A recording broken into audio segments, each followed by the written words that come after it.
আসসালামু আলাইকুম। কেমন আছেন সবাই? আমি ভালো আছি। ওই আমার ওই পেয়ারা বাগানে গিয়েছিলাম। পেয়ারা বাগানে আজকে সারের কার্যক্রম চলছে, সার দেওয়া হচ্ছে গাছে।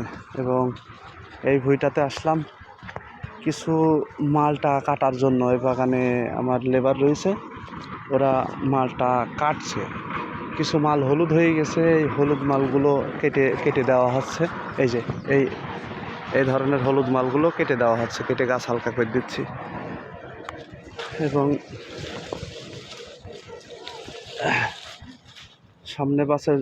সামনে বছরের জন্য আবার গাছ প্রস্তুত করতে হবে, সেই প্রসেস তৈরি করা হচ্ছে। যে গাছে ভীষণ লতা উঠেছে, হ্যাঁ, এই লতার জন্য আমার অনেক ক্ষয়ক্ষতি হয়েছে। এবছরে আমি খুব বেশি টাকা পাইনি। এই যে বাগানে লতা পাতা বাগান সেভাবে পরিচর্যা করতে পারিনি, আমি সময় দিতে পারিনি। আমার বাগান বেশ অনেকখানি, এবং আমি শুধুমাত্র বাগান ব্যবসাটাই আমার না, যার কারণে আমি পর্যাপ্ত পরিমাণ সময় দিতে পারি না। লেবার দিয়ে কাজ করি, সব কিছু হয় না। এই দেখেন এই গাছটা কি হাল করেছে দেখেন। এই যে এই ধরনের যদি কারোর হয়, এটা কিন্তু মালটা গাছ, এটা একটা মালটা গাছ।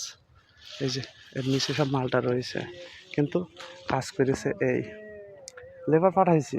কিন্তু লেবাররা তো শুধু তাদের মতো করে করে, নিজের মতো করে করতে হলে নিজের থাকতে হবে। এখন আমার তো শুধু এই কাজ না। ওরা এই হজ ভাই, এই কি অবস্থা, কি করছো? মাল ভাঙা হয়ে গেছে? কয়টা হয়েছে? হ্যাঁ, 11টা ভাঙলে কেন? 10টা ভাঙতে পারলাম। মাল হচ্ছে সবগুলো ইয়ে করা হয়ে গেছে। ওই বাগানটা কি অবস্থা?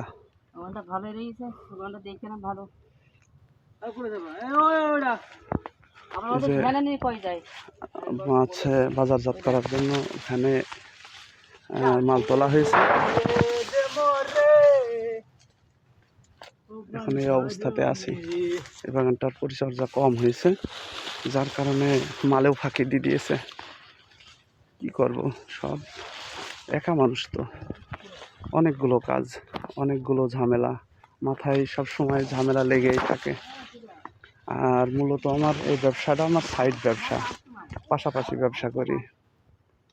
তো আপনারা যারা লাগাইতে ইচ্ছুক বা এই ধরনের বাগান করতে ইচ্ছুক, অবশ্যই লাগাবেন আর আমার জন্য দোয়া করবেন।